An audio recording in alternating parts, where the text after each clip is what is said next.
எல்லாருக்கும் வணக்கம். மேடையில் வீட்டிற்கும் Selvamani sir, Ameer sir and Udhayakumar sir, everybody, பத்திரிகையாளர்கள் எல்லாருக்கும், இங்கே வந்திருக்கும் அனைவருக்கும் உங்கள் தேவயானி ராஜ்குமாரின் அன்பான வணக்கம். ரொம்ப சந்தோஷமாக இருக்குது.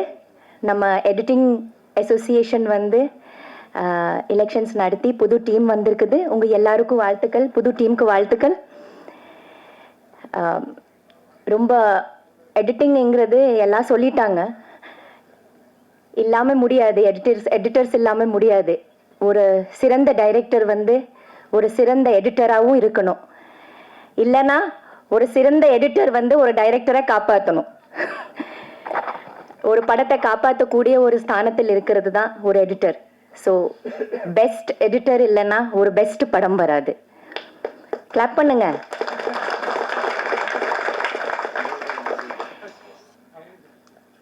டைரக்டரோட ஹார்ட்டோட துடிப்பு, ஹார்ட் பீட்டே ஒரு எடிட்டர் தான் நினைக்கிறேன்.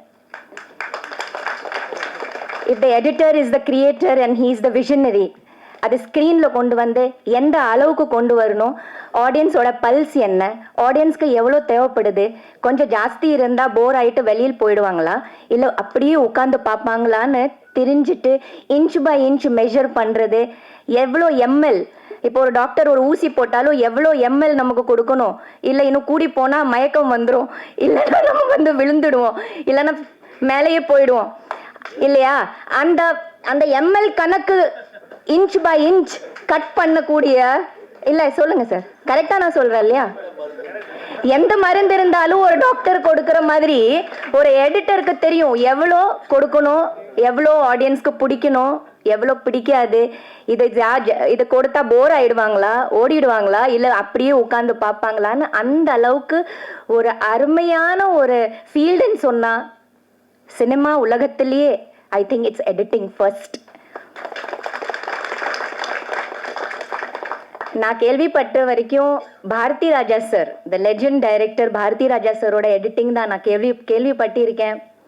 அவர் எடிட்டிங் ரூமில் போனால் அவர் மாதிரி கட் பண்ணுறது, சாங்ஸை ரெடி பண்ணுறது, அந்த எடிட்டிங் ஸ்டைல் இல்லையா சார்? கரெக்டாக தான் சொல்கிறேன்.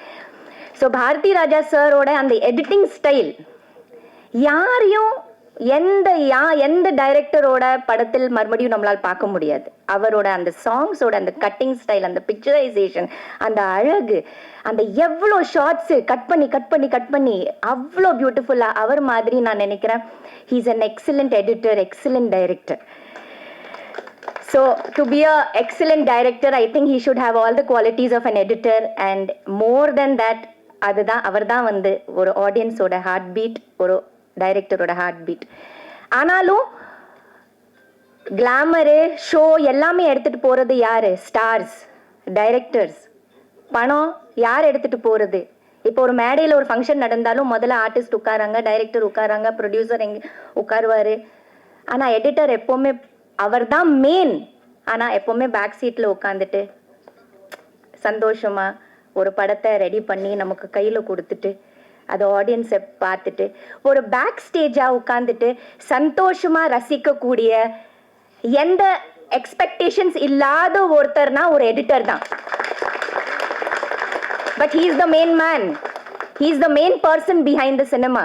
ஆனால் எப்போவுமே ஒரு சாப்பாடு எல்லாம் நம்ம ரெடி பண்ணிட்டு ஒரு அம்மா கொடுப்பாங்கல்ல, ஆனாலும் சைடில் உட்காந்துட்டு எல்லாரும் ரசித்து பார்த்துட்டு எல்லாரும் சாப்பிட்றாங்களே ஹாப்பியாக, அந்த ஹாப்பினஸோடு இருக்கிறது, எந்த எக்ஸ்பெக்டேஷன்ஸ் இல்லாத ஒரு டெக்னீஷியன் சொன்னால் ஐ think it's an editor. So இனிமேல் ஏதாவது ஃபங்க்ஷன், மேடை, சினிமா ஏதாவது இது நிகழ்ச்சி நடந்தால் முதல்ல எடிட்டரை கூப்பிடுங்க, உட்கார வைங்க, அவரை பாராட்டுங்க. ஹீரோ, ஹீரோயின்ஸ், ப்ரொடியூசர்ஸ், டைரக்டர்ஸ் எல்லாம் நம்ம பாராட்டிட்டு தான் இருக்கிறோம். ஆனால் பேக் ஸ்டேஜில் இருக்கிற ஒரு எடிட்டர், ஒரு ப்ரொடக்ஷன் மேனேஜர், இந்த மாதிரி கேமராமேன்ஸ், இந்த மாதிரி இந்த டெக்னீஷியன்ஸை முதல்ல நம்ம பாராட்டணும். And wishing you all the best to the new union. I hope you do wonders. புது ஜெனரேஷனுக்கு உருவாக்குங்க, புதிய டெக்னீஷியன்ஸை கொண்டு வந்துருங்க. And I think we are the last generation. அந்த எடிட்டிங் டேபிள் எல்லாம் பார்த்தது. இப்போ அந்த எடிட்டிங் டேபிள் பிரசாத் லேபோட மியூசியமில் இருக்கு. என்னோட டாட்டர் எடிட்டிங் கற்றுக்கணும்னா சொல்லிட்டு நான் காமிச்சேன். அந்த மியூசியம் எல்லாமே சுற்றி பார்த்தோம். ஸோ இது பழைய மஷின்ஸ் எல்லாம் அங்கே இருக்குது. So it's a beautiful this thing. I hope you have a wonderful journey. Thank you.